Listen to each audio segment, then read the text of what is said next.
como usted comprenderá, doctor, que haya aceptado participar de esta clase. La gente está muy, muy entusiasmada con su presencia y yo le agradezco muchísimo, ¿no? Usted sabe que yo considero que usted es la expresión de un juez pro, honesto, correcto y que hace muy bien su trabajo, pese a que uno evidentemente puede discrepar o no en determinadas decisiones. Creo que lo ha demostrado con sus actos. Y yo no sé si usted prefiere preguntas de frente o quería exponer un poquito lo del riesgo procesal en la época del coronavirus. ¿Quiere exponer un poco primero? ¿Cómo le parece? Yo creo que es mejor con las preguntas de manera directa, cosa que, digamos, puedo ir abordando ya de manera directa los temas. No tengo ningún problema. Parece muy bien. Entonces Claudia y Andrea van a ser las personas que administren esto de las preguntas y yo voy a poder escuchar. Profesor, a Claudia me acaba de informar que Zoom automáticamente la sacó a ella de la reunión, creo. Oh. Pero ya pude ingresar, sino que cuando ingresó el doctor Concepción me sacó a mí, pero ya pude ingresar. Así que Ya, ok, perfecto. Entonces, a ver, Claudia, a ver, lo de las manos levantadas, a ver, le vas dando. Vamos a juntar 2, 3 preguntas. Traten de, el que haga una pregunta, los 2 siguientes que tengan alguna relación. Hacemos 3 preguntas, el doctor Concepción Carguancho responde, comenta y así hacemos como en bloquecitos. Por eso le digo como que marque, si hace uno una pregunta, que las 2 siguientes tengan alguna relación. ¿Ya? A ver, sí, Muy bien, adelante, ¿no? sí. La primera mano levantada de José Carlos Ramírez. Sí, doctor Carguancho, ¿qué tal? Buenas tardes. Un Buenas gusto, tardes, un gusto. conocerlos por esta vía, ¿no? Bueno, para ir directo al punto, que era la pregunta que yo estaba haciéndole al doctor Carlos, ¿no? Era la siguiente, ¿no? Usted por las cuestiones, por estas cuestiones, los últimos casos, sobre todo lo relacionado con Keiko Fujimori, usted ha ganado personas que lo han, este, que han estado a favor suyo, ¿no? Pero otras personas que prácticamente lo odian, ¿no? Que bueno, básicamente son de la gente de la bancada fujimorista, ¿no? Usted, ¿no? Como persona, ¿cómo maneja esa situación?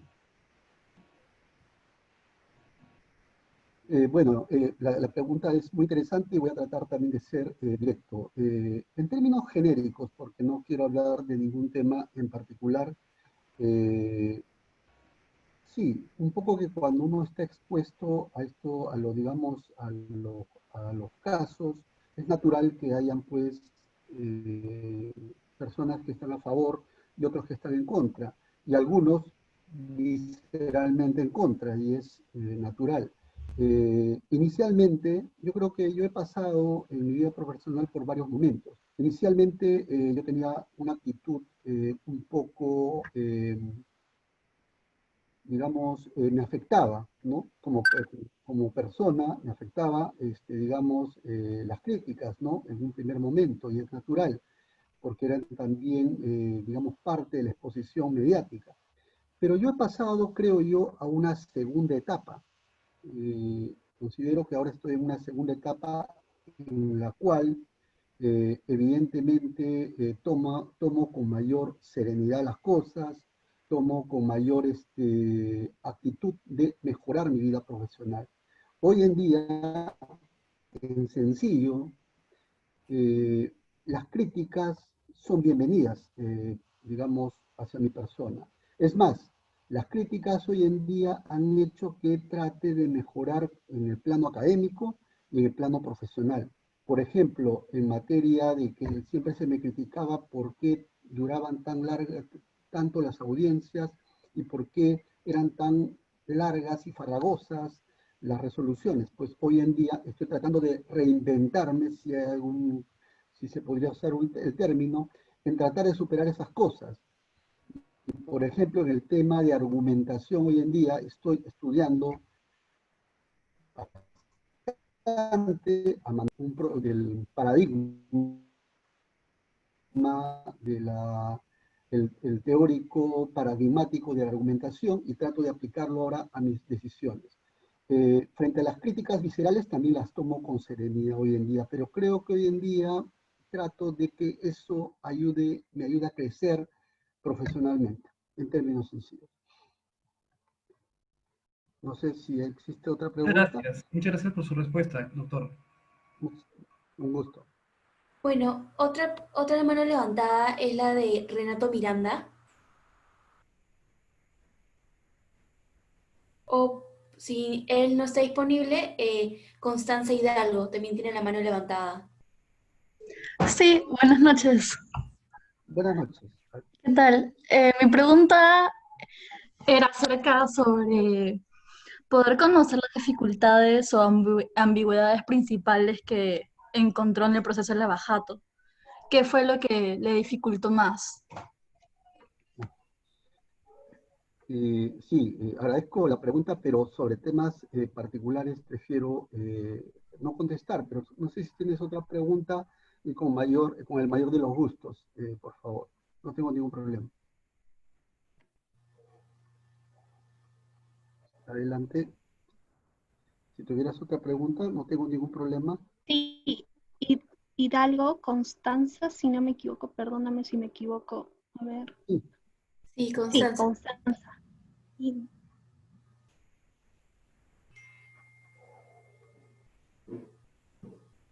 Bueno, por último, chicos, ¿alguno tiene otra pregunta? Solo está, a ver, Raúl Vergaray. Buenas tardes, doctor. Buenas tardes. Tenía una pregunta hacia usted. Quería saber su opinión al momento de juzgar o analizar el peligro de fuga, lo que para usted le significa el arraigo domiciliario o laboral, sabiendo que el Perú es un país informal y he visto que en estudios hay más de un 20%, 30% de personas que no tienen un domicilio fijo. Y quería preguntar de qué manera usted toma esas cosas. Muy bien. En términos sencillos, como ustedes bien lo saben, para dictar una prisión preventiva se requieren 3 presupuestos: la sospecha fuerte, un pronóstico de pena superior a los 4 años y el tema del peligro procesal. El tema más polémico en una prisión preventiva es el análisis del peligro procesal. Y uno de los temas que se analiza es precisamente el tema del arraigo. Sobre esto, mi posición es que, y como también ya lo ha enfatizado la propia Corte Suprema en la casación de Moquegua, es que el tema del arraigo es tan solo uno de los indicadores a analizar al momento de decidir peligro procesal. Me explico. Pueden darse casos en los cuales un investigado no tenga el arraigo. Sin embargo, puede darse el caso de que no se presente otra circunstancia adicional, digamos, distinto al arraigo. En ese caso, creo yo que el solo hecho de no tener arraigo no puede implicar en automático peligro procesal.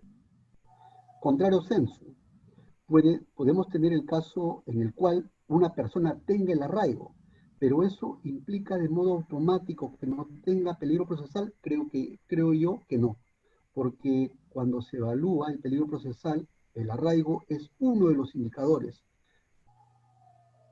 porque al mismo tiempo tenemos otros indicadores adicionales, como por ejemplo, tenemos el tema de la gravedad de la pena, la magnitud del daño causado, el tema de la pertenencia a una organización criminal, y también podemos tener el tema del peligro de obstaculización, digamos, a la actividad probatoria, como por ejemplo cuando se busque falsear las pruebas o se busque influenciar sobre los testigos.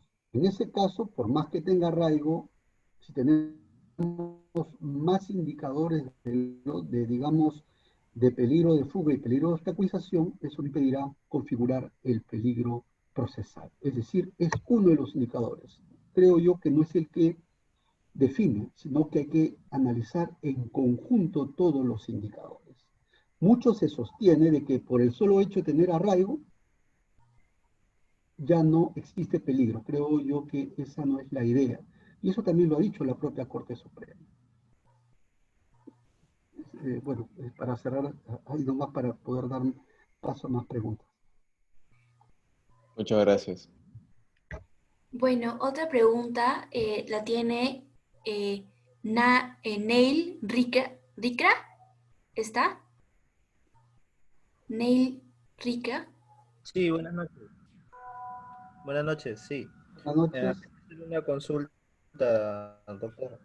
Buenas noches. Quería saber si bajo un aspecto jurídico usted considera que el Tribunal de Justicia está debidamente administrado, porque últimamente se ve que no hay una efectividad, por así decirlo, y quería saber cuál es su opinión al respecto.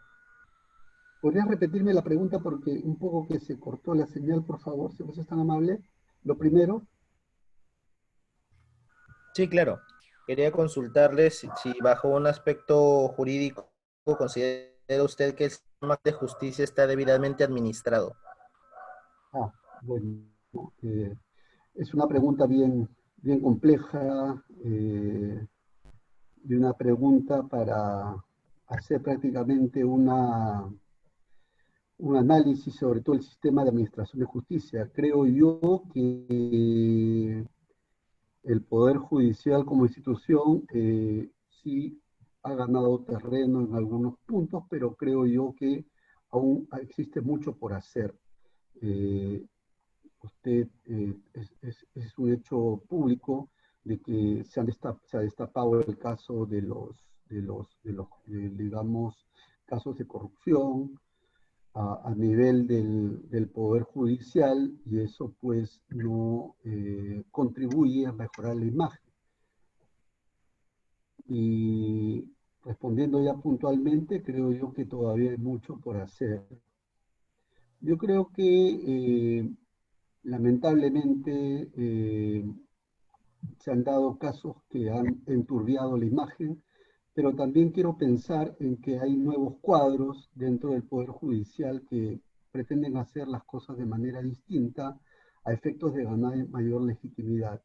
Creo que algo que le falta al Poder Judicial y a los operadores no es tanto imponer la coerción, como se dice, sino sobre todo, y creo que lo más importante es que las decisiones que se dicten tengan mayor legitimidad, que sean dictadas con transparencia y que no haya nada debajo de la mesa. Creo que todavía hay mucho por hacer en ese plano todavía.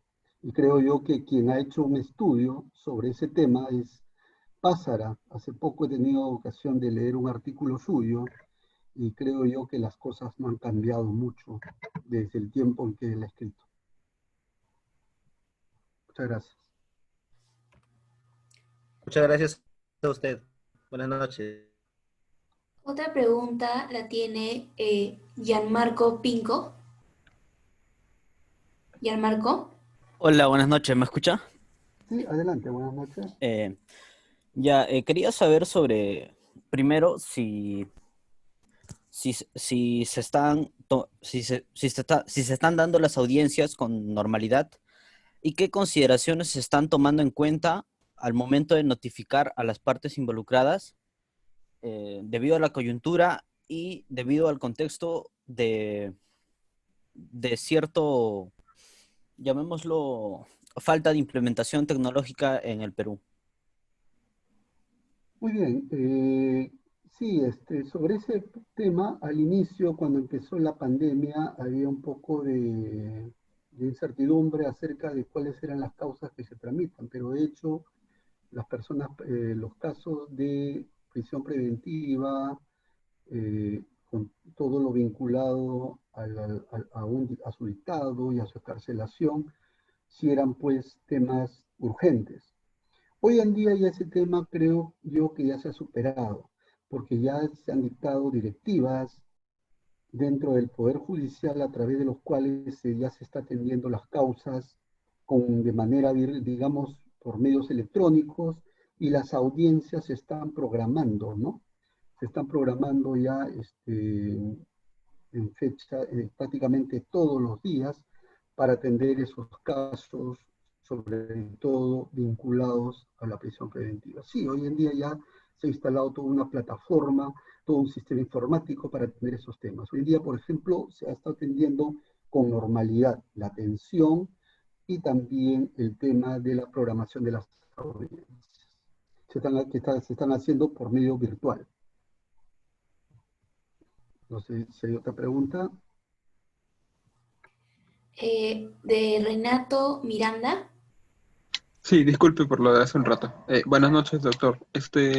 Lo que yo quería preguntar es, el profesor nos dijo de que en esto del peligro de fuga o sea, se estudiaba caso por caso y no eran similares a los otros. Pero en este caso quería preguntar si es que se analiza el caso desde cero aquí o aplicaría una especie de jurisprudencia en ese caso. Muy bien. Sobre el tema de la prisión preventiva, en verdad hay mucho que decir, pero hay que distinguir. Yo creo que dos ideas son claves. La primera idea es que hay que distinguir, a propósito de la prisión preventiva, el dictado de la prisión preventiva y el tema de la variabilidad de la prisión preventiva. Cuando se evalúa, por ejemplo, el tema de la prisión preventiva, lo que se evalúa es que se cumplan los tres presupuestos de la prisión preventiva. Pero luego, cuando se evalúa la variabilidad o no de esa prisión preventiva ya dictada, lo que se evalúa es si esa prisión preventiva que se dictó inicialmente, si la situación jurídica ha variado o no, a la luz de nuevas circunstancias.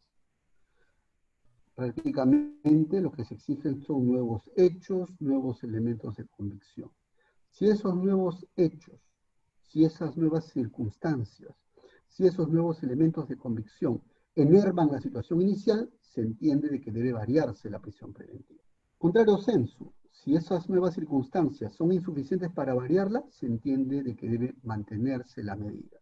Porque la idea es que se produzca el cambio de medida cuando nuevas circunstancias impliquen el cambio de la situación jurídica.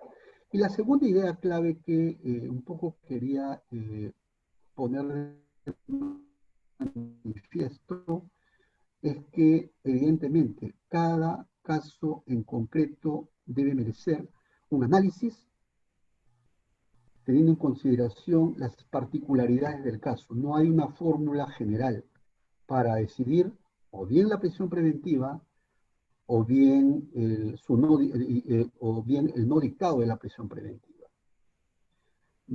Lo que ocurre es que no podemos, por ejemplo, aplicar la lógica, por ejemplo, como existe, digamos, la pandemia del COVID, y esto va a afectar a las cárceles, entonces la lógica sería liberar a todos. Eso creo que no es la lógica, sino que tiene que evaluarse cada caso en concreto, porque si aplicamos un argumento de ese nivel, muy general, tendríamos que liberar a todos, y esa tampoco es la lógica. Contrario sensu, si vamos a decidir por la prisión preventiva, igualmente habría que evaluar cada caso concreto, no es que aplicar una misma plantilla a todos los casos. Así es que el análisis del caso particular creo que al final va a determinar si se dicta o no una prisión preventiva o si se varía o no una prisión preventiva. Y lo último que quería un poco remarcar, un poco trayendo a colación lo que señalabas, es que evidentemente sí tenemos criterios jurisprudenciales, pero al final de cuentas los criterios jurisprudenciales son esos, son criterios que hay que tener en cuenta para resolver cada caso concreto. Son, digamos, como una suerte de patrones o, digamos, de guías para decidir cada caso en concreto. Pero al final de cuentas lo que va a determinar si se dicta o no la prisión preventiva es el caso en concreto. Yo quiero aprovechar para hacer una pregunta vinculada a lo que estaba diciendo.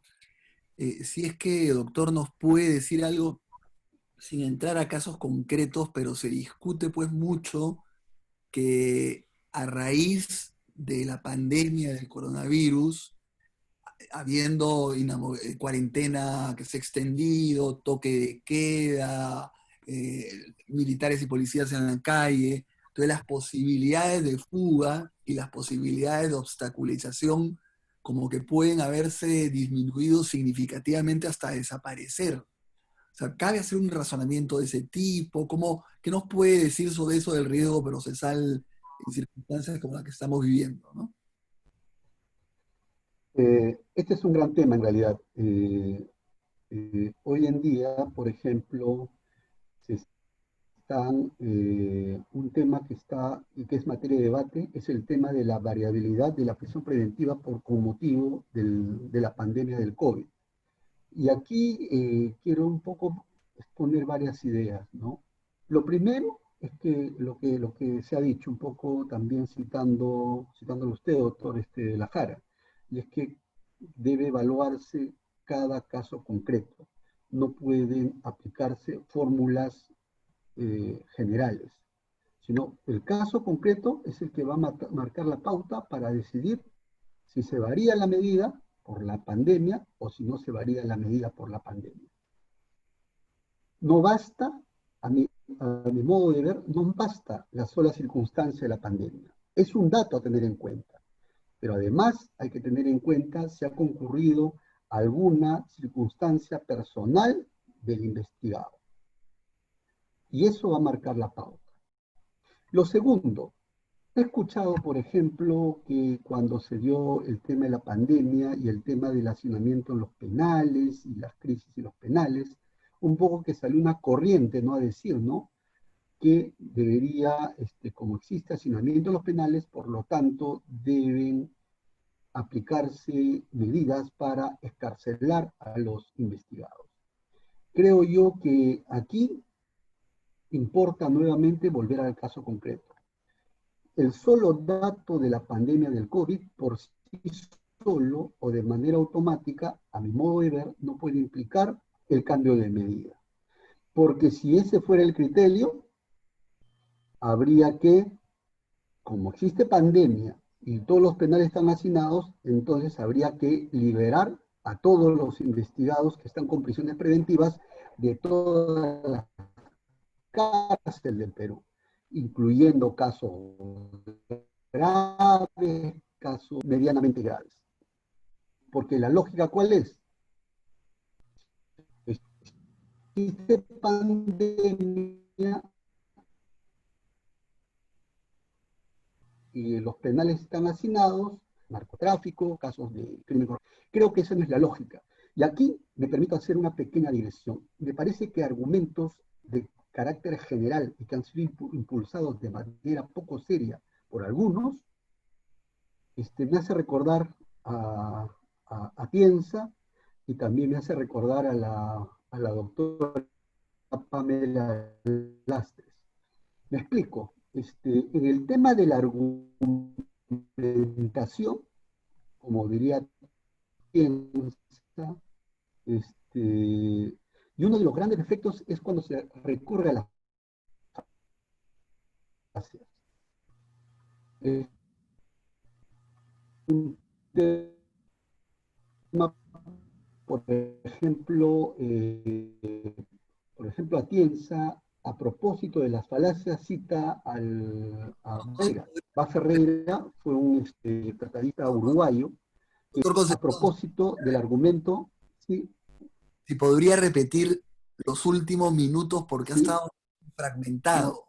¿No lo escucho? Que si podría repetir los últimos minutos que se ha escuchado muy entrecortado, por favor, ¿sí? Ya, no tiene problema. Ya. ¿Cómo? Muy bien. Decía que un argumento genérico como el hecho de que el solo dato de la pandemia implica, si puede implicar o no la escarcelación. Se está cortando, ¿no, profe? Y concluía de que porque si no habría... sino que tenía que tenerse en cuenta datos particulares. Y lo segundo es que esto me hace recordar al tema de las falacias. Las falacias son defectos en la argumentación. Y esto me hace recordar a Manuel Atienza, quien cita a Bá Ferreira, quien ha estudiado el tema de las falacias, y también a Pamela Lastres, quien también ha estudiado el tema de las falacias, y que es profesora, entiendo, en la Universidad Católica, porque últimamente he estado tentado en investigar más sobre temas de argumentación. Y es el tema de la falacia de la falsa generalización. Es decir, a partir de un dato específico se pretende extender a todos los casos. Yo creo que eso es incurrir en falacias. Esto no quiere decir de que por motivos humanitarios no se pueda dar la variación. Por ejemplo, si tenemos un caso en el cual tenemos pandemia en el penal y además el caso particular de un investigado que tiene, por ejemplo, un cuadro de salud que lo hace vulnerable a la pandemia, aquí no tenemos ya el dato general, sino otro. Y esto podría dar, por ejemplo, que se le podría dar pie a que se le varíe su situación jurídica. Por eso que para el tema de la variabilidad importa, exacto, importa tener en cuenta el dato de la pandemia, pero además las circunstancias personales del investigado. Por ejemplo, su cuadro de salud, su edad y su cuadro de vulnerabilidad sobre todo. Entonces, yo creo que esos son datos específicos que sí van a ayudar para decir, pero el solo dato de la pandemia por sí solo creo yo que no implica en automático variar la medida. Yo creo que esos son argumentos poco serios que, digamos, no podrían aceptarse. Pero si tenemos ya el dato específico, esto ya cambia el panorama. Y en ese caso, el juez tiene que ponderar si corresponde o no variarle la medida.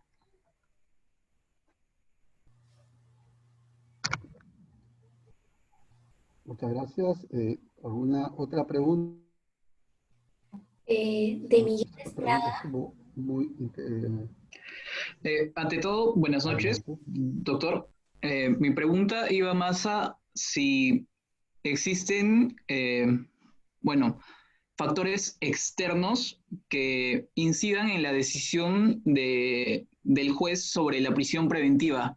Claro, en la teoría no habría como que un factor externo, como por ejemplo la presión social que influye en la decisión del juez sobre tomar o no la prisión preventiva, pero en la práctica, ¿usted cómo lo considera? Bueno, este es un gran tema, en verdad, ¿no? Este es un gran tema porque digamos, en términos normales, lo que se dice es que solamente en la decisión debe pesar los argumentos de las partes, pero un tema que usted ha planteado y que me parece interesante, ¿cuál es si existen factores extrajurídicos que pesan o no en la decisión? Creo que eso es un tema que todavía tiene que investigarse y en términos generales, no estoy hablando solamente de Perú, estoy hablando de América Latina, de Estados Unidos y de Europa. Es un tema que todavía no se ha escrito muy poco en realidad y que sería interesante conocer, ¿no? Y si existen o no factores extrajurídicos que pesan en la... En principio, los argumentos extrajurídicos no deben pesar. En principio no deberían pesar. Solamente deberían pesar digamos, lo que plantean las partes y en base a eso el juez debe decidir. Es decir, sopesar cuáles son los argumentos planteados por quien pide algo y frente al oponente que seguramente se opone al pedido del proponente. Evidentemente que a nivel argumentativo el juez al final evaluar la posición la posición del proponente y del oponente va a tener que decidir si acoge una u otra medida, o una u otra posición. Y adicionalmente a eso, yo creo que el juez lo que sí hace es evaluar el impacto social de su decisión. Yo creo que es un tema importante el tema del impacto social de la decisión. Pero yo creo que el impacto social de la decisión puede venir, digamos, a propósito del caso concreto. Cuando se habla, por ejemplo, del impacto de la edad, no voy por el tema del... ¿no? Cuando hablamos de impacto social, es como establecer cuáles son los pros y los contras de la decisión, cuál va a ser el impacto en la esfera jurídica del investigado y también el impacto en la sociedad toda. No hay que olvidar por qué es importante este análisis, porque cuando se comete un delito y cuando se evalúa si se dicta o no la prisión preventiva, a propósito de la probabilidad o no del delito cometido, se entiende que se va a evaluar a ese delito en grado de probabilidad, a ese delito que en grado de probabilidad también podría haber afectado el sistema social. Por eso que creo yo que el juez también tiene que hacer un análisis del impacto.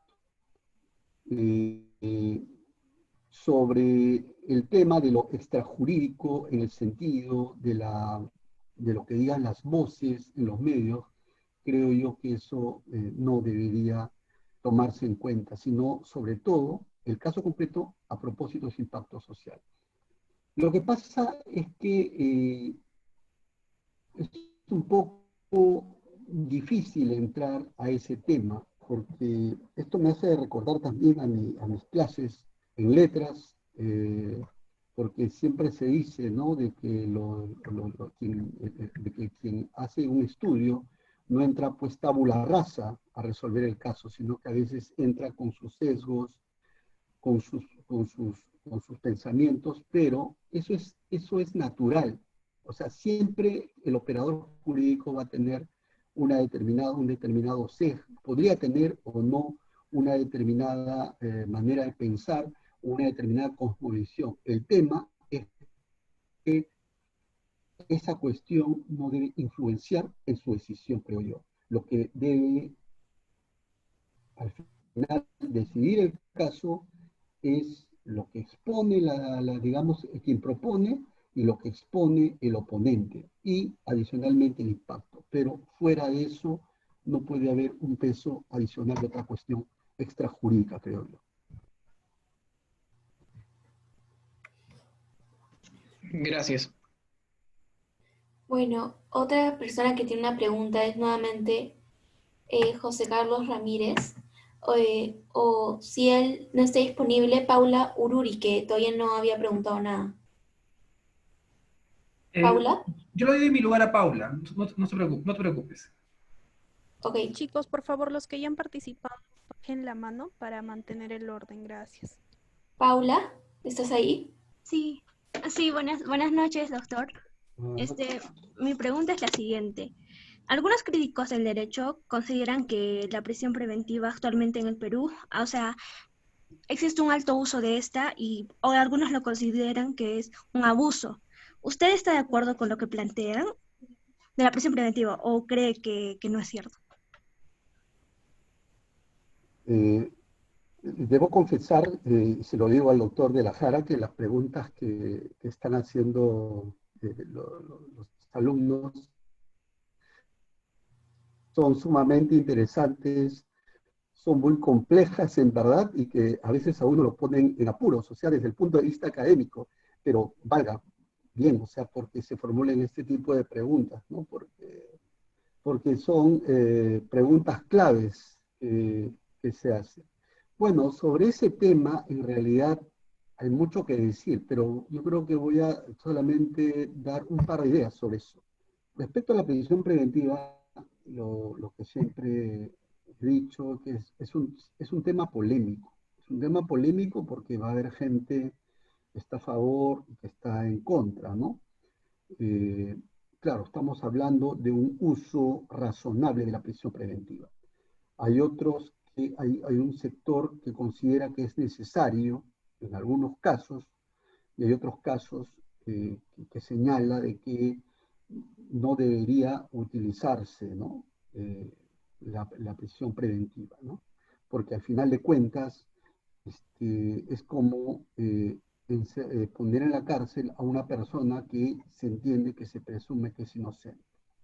Pero creo yo que ambas posiciones, cuando se plantean, creo yo que se hacen con cada uno con sus propios intereses, ¿no? Yo creo que al tema deberíamos verlo desde un punto de vista más académico, de un punto de vista más objetivo. Lo segundo es que en realidad en el Perú creo yo que se han hecho pocos estudios sobre la prisión preventiva. Es decir, creo yo, no he encontrado por lo menos un estudio que haya hecho un estudio de campo y haya mapeado, ¿no?, la cantidad de casos que ingresa el Poder Judicial y la cantidad de casos que se dictan, ¿no? Digamos, a propósito de la prisión preventiva para ver si hay un uso abusivo o no. Creo yo que esto puede ser incluso materia para una tesis, para ver si es que hay un porcentaje alto respecto al uso, y cómo determinamos eso, ¿no? ¿Cómo determinamos eso? ¿Qué criterio aplicamos? Un poco complicado, ¿no? Porque un criterio podría ser del 100% de casos, en cuántos casos se ha pedido prisión preventiva, y en cuántos casos de esos que se ha pedido se ha dictado la prisión preventiva. Sobre eso no tenemos estudios todavía. Otra idea, a propósito acerca del uso o abuso de la prisión preventiva, creo yo que en determinados casos parece ser que podría estar utilizándose de manera abusiva, pero en algunos otros casos podría ser que podría resultar razonable. Voy a poner dos casos y voy a tratar de ir. Tenemos un caso de un delito leve, y hemos visto casos de delitos leves en donde por abofetear a un efectivo policial, con esto no estoy alentando que se le falta respeto a la autoridad, o abofetear, o tratar de escupir, no sé, ahora en estos tiempos que incluso se han criminalizado algunas conductas, no sé si resulta razonable y proporcional dictar prisiones preventivas de escasa lesividad, por ejemplo, ¿no? Estoy pensando también en los hurtos o en estos casos de desobediencia a la autoridad, ¿no? Como el caso de Buscaglia, ¿no? Que fue muy conocido por todos nosotros, ¿no? Y también en casos de delitos leves, por casos de accidentes de tránsito, ¿no? Parecería ser de que no es tan razonable. Yo pensaba, ¿no? En este caso, no sé si ustedes han escuchado, del caso de un chofer que se despistó, cuando fue al Cerro San Cosme, se despistó y terminó matando, no sé, a 5 o a 10 personas. Y resulta que ese chofer tenía todos los arraigos. Y al final terminó con prisión preventiva. O veamos el caso de esta profesora, ¿no? Una profesora por un colegio que hizo, digamos, apretó mal en vez de poner el freno, puso el acelerador y terminó atropellando a varias personas. Un poco que ahí en esos casos no puede resultar tan proporcional ni tan razonable el uso de la prisión preventiva, porque son casos de escasa lesividad. Entonces yo creo que en casos de escasa lesividad o en casos en donde el perfil del investigado no sea peligroso para el proceso, creo yo que no sería aconsejable el tema de la prisión preventiva. Pero pensamos, vamos ahora a la otra orilla, en el tema de los casos de criminalidad organizada. En los casos de criminalidad organizada no estamos frente a delitos comunes, y en donde muchas veces para la comisión de delitos el investigado se vale de una estructura criminal. Piénsese en un caso, por ejemplo, de un tráfico ilícito de drogas de varias toneladas de droga, o un caso de una organización criminal dedicada al sicariato. En esos casos creo yo que el mecanismo de análisis debería ser distinto a los casos de los delitos leves. Y allí, por ejemplo, ser demasiado formalista y demasiado garantista, un poco que organizaciones criminales matan a los testigos o terminan ocultando pruebas. Es decir, yo creo que nuevamente es el análisis del caso por caso, y habría que tener en cuenta también el nivel de lesividad del delito, si estamos un delito común o un delito de crimen organizado. Por eso que yo soy de la idea de que en algunos casos sí se ve desproporcionado que se pueda evitar prisiones preventivas en estos casos leves o digamos en estos casos en donde el perfil del investigado no va para obstaculizar la actividad probatoria, pero también habría que ver esos casos de crimen organizado en donde el investigado pues se vale la estructura criminal para obstaculizar el proceso. O sea, habría que ver cada caso en su real dimensión. ¿Tuvieran otra pregunta? Luis Cuellar. Buenas, doctor. Mi pregunta gira en torno a cuáles serían los criterios que debería siempre seguir un juez para mantener la imparcialidad durante las audiencias de prisión preventiva. Muchas gracias. Muy bien, el tema de la imparcialidad en verdad es un tema muy ampliamente estudiado, y ustedes lo saben mucho más que yo, de que cuando se habla de la imparcialidad, se habla tanto de la imparcialidad objetiva y subjetiva, ¿no? La imparcialidad objetiva en el sentido de que el sistema de administración de justicia debe dar la apariencia, ¿no?, de que el juez va a resolver conforme al caso. Y una imparcialidad subjetiva en el sentido de que el juez no debe estar, no debe estar vinculado a las partes, ¿no?, para que pueda decidir, pues, ¿no?, con objetividad y de acuerdo a lo que aconseja el caso, ¿no? Eso es de entrada, que ustedes lo saben. Pero lo segundo, ser juez, yo creo yo que es un apostolado. Creo yo que para ser juez, de entrada, hay que ser honesto, o tratar de ser honesto, de verdad. Yo creo que si digamos, si pudiéramos poner un porcentaje para lograr el ideal digamos, de ser un buen juez, creo que siendo honesto o pareciendo honesto, creo que tienes el 75% del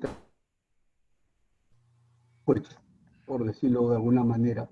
Tratar de ser honesto o ser honesto, porque ese es el deber ser, creo que tenemos el 75%. Y si a ese porcentaje le añadimos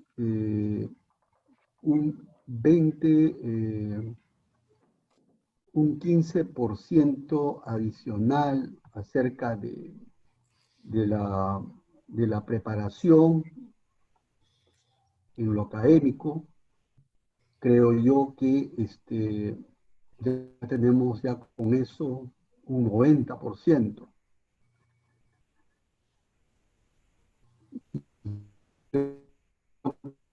El restante, un 10%, creo yo, la personalidad, ¿no? De la personalidad en decidir lo que él considera.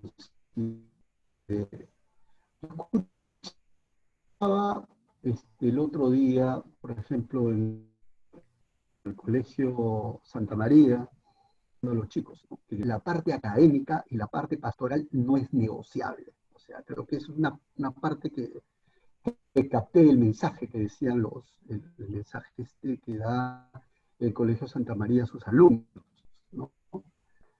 Yo creo que, igualmente, yo creo que la personalidad debe hacer que un juez no sea negociable, o sea, bajo ningún sentido. O sea, al margen de la cuestión teórica de la imparcialidad objetiva y subjetiva, yo creo que en el plano de la realidad, creo que de entrada, siendo honesto un juez, se ha hecho bastante. Y si a eso le añadimos preparación y personalidad, podemos hacer grandes cosas, en verdad, en la administración de justicia. Porque valgan verdades, o sea, el tema de la falta de honestidad en la judicatura es la que ha desmejorado la imagen ante la opinión pública y ha hecho que no se tenga mucha legitimidad. Sí, eso es un poco una reflexión final sobre este tema nomás. No tengo ningún problema con otra pregunta.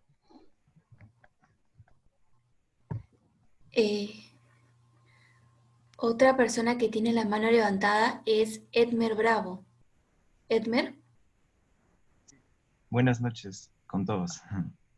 Sí, mi pregunta era respecto a lo que usted opinaba, doctor, sobre, a ver, un proyecto que hace poquito se presentó, pero que es muy controvertido. Y se proponía, si no me equivoco, un partido político propuso, ¿sí? Disculpe, voy a interrumpir, voy a decir, después de su pregunta, yo voy a hacer una pregunta más, dejamos que responda el doctor y ya lo dejamos en paz porque no nos podemos quedar indefinidamente, ¿ya? Entonces hacemos así. Yo me tomo la libertad de hacer una pregunta, una última, y ya vienen los comentarios del doctor Concepción Carguacho. ¿Ya? Quedamos así. Sí. Ya, está bien, profesor. Doctor, sí, rapidito. Se propuso equiparar, digamos, las funciones de los policías y los fiscales en cuanto a investigación preliminar, preparatoria. Bueno, es algo muy controvertido. Yo quería saber qué piensa usted sobre que los policías se puedan tener la capacidad de investigar los delitos y los fiscales ya se limiten a la conducción jurídica. Muy bien. Esta es una excelente pregunta. Hoy en día se entiende que a nivel de investigación de delitos, quien dirige la investigación es el fiscal y que la policía está bajo la dirección del fiscal para efectos de la práctica de los actos de investigación. Eso es lo que dice, lo que dice prácticamente la ley orgánica del Ministerio Público y también el Código Procesal Penal. ¿Qué reflexiones puedo hacer sobre esto? Dos ideas más, de manera muy sencilla. La primera idea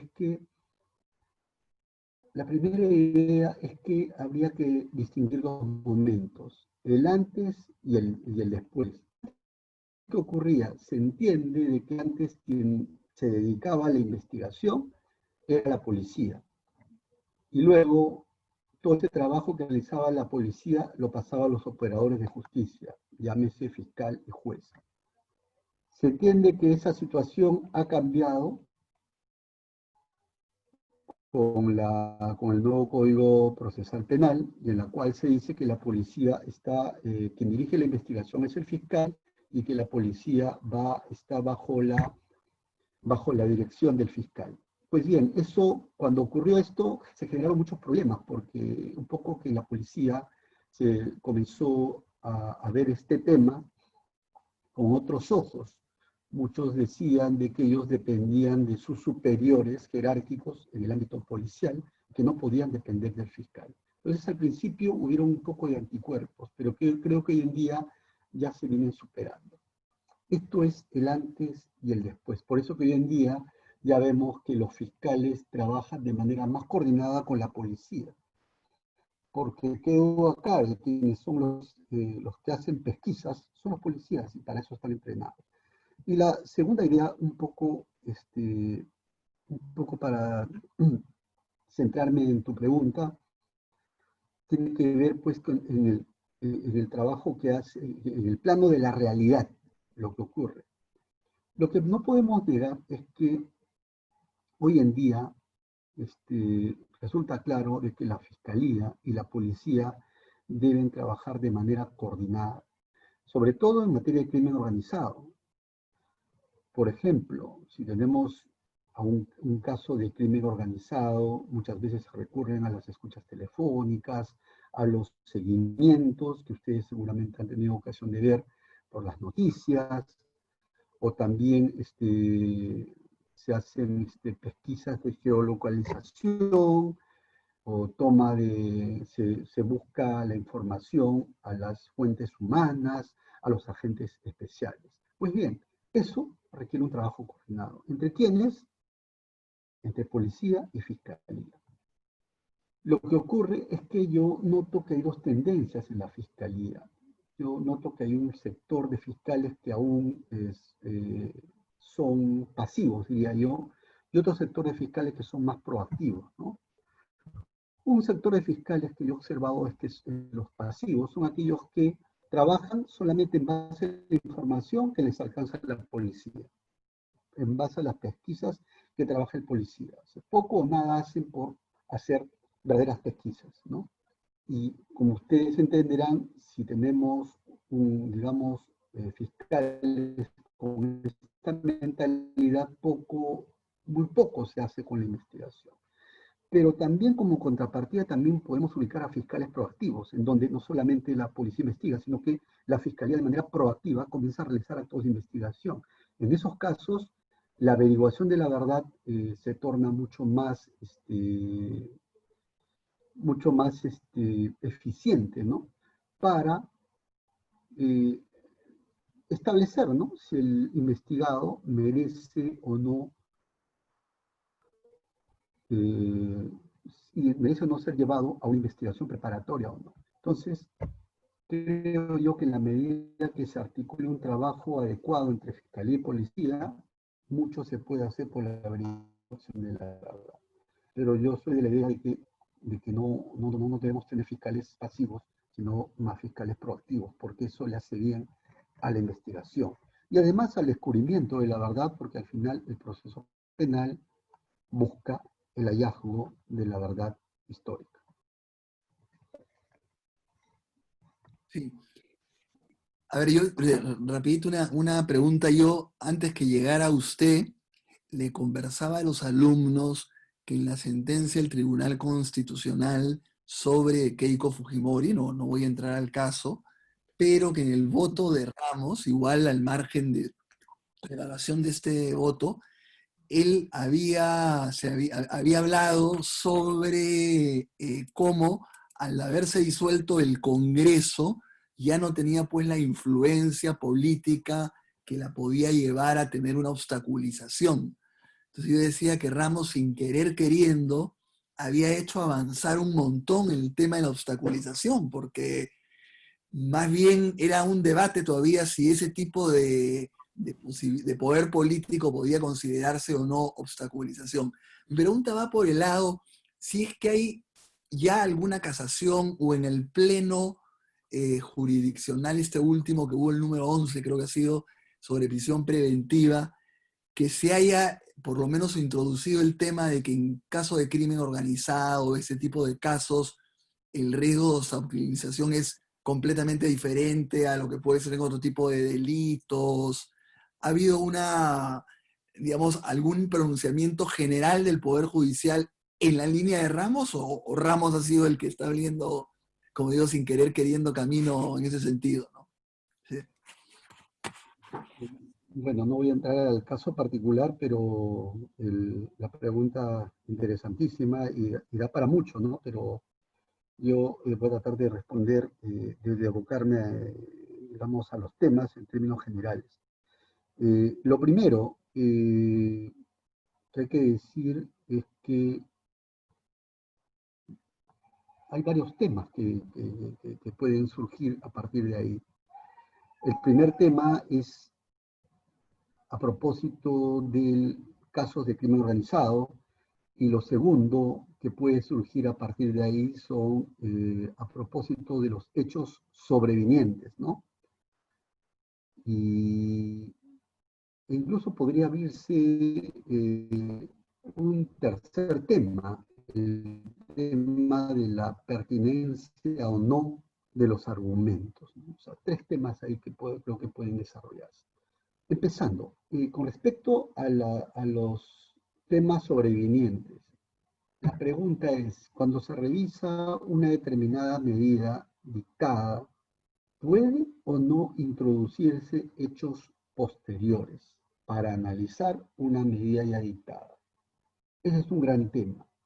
Hay algunos que dicen que no puede evaluarse ese tema, o sea, a la luz de los hechos sobrevinientes, porque se entiende de que lo que se evalúa es esa decisión tal cual ocurrió al momento en que ocurrieron los hechos, sin importar los hechos que vengan más adelante. Pero también hay una posición contraria a esto, que dicen que sí, como se trata de una medida cautelar que está bajo la lupa, entonces importa también tener en cuenta las nuevas circunstancias. Entonces yo tan solo dejo en la mesa estas dos posturas, a propósito de las nuevas circunstancias que pueden introducirse para evaluar o no una decisión anterior sobre prisión preventiva. La segunda idea que se me viene es el tema acerca de casos de crimen organizado, ¿no?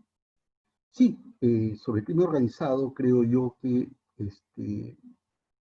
tenemos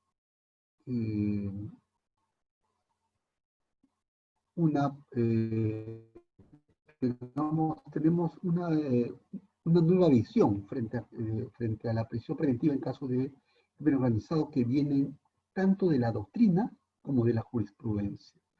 En la doctrina, por ejemplo, se habla bastante de el derecho, la tercera velocidad del derecho. Hay un tratadista que se llama Silva Sánchez, que habla acerca de la tercera velocidad del derecho, que se refiere sobre todo a estos casos de derecho penal del enemigo, o a casos graves como digamos, de crimen organizado, en las cuales se entiende que los patrones, que los criterios que se van a aplicar para decidir o no la prisión preventiva deben ser criterios distintos a los casos de delitos comunes, porque se entiende que en casos de crimen organizado, el sistema social para protegerse puede recurrir a otros mecanismos mucho más rígidos para decidir una prisión preventiva. Pero esto que dijo Silva Sánchez, pues no es actual, o sea, no es un tema, no es una idea nueva, como siempre pretenden sostener algunos, sino que es una idea que incluso viene del maestro Cesare Beccaria, en el texto Los delitos y las penas, y él hablaba, claro, no le llamaba delitos graves, delitos crimen organizado, no le decía, mejor dicho, casos de crimen organizado o derecho de tercera velocidad, sino él hablaba de los delitos graves, y en las cuales decía él que los patrones para abocarse a esos casos deben ser distintos a los delitos comunes. Por ejemplo, ponía el caso de la valoración de las pruebas, y él decía que en casos de delitos graves, la valoración de las pruebas deben ser más livianas para poder establecer la responsabilidad o no de un investigado, sea para una condena o sea para un dictado de prisión preventiva. Entonces, yo creo un poco rescatar esta idea de la doctrina, en donde dice que debe tratarse con ojos distintos o con una visión distinta al caso del crimen organizado, porque el crimen organizado no es como lidiar con un delito común. Cuando estamos frente a una estructura organizada, imaginemos una estructura organizada que penetra los círculos políticos, imaginemos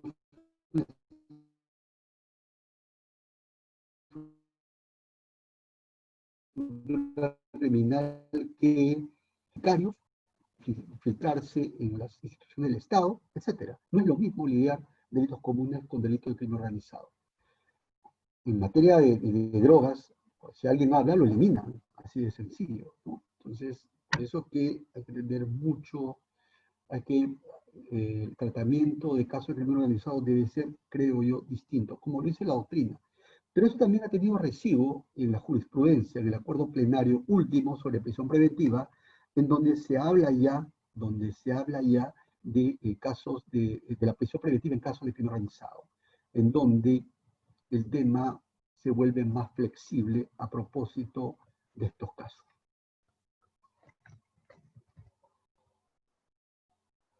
Yo creo que en realidad, siendo la hora, ya no podemos seguir abusando del doctor Concepción Carguancho, que nos ha hecho el honor de estar acá con nosotros, y creo que ya lo vamos a dejar libre, que bastante trabajo debe tener. Y más bien, doctor, le agradezco muchísimo su participación en esta clase que han participado todos los alumnos, y como siempre excelente, nos ha gustado mucho, muy esclarecedor, y en fin, un aplauso virtual de parte de todos.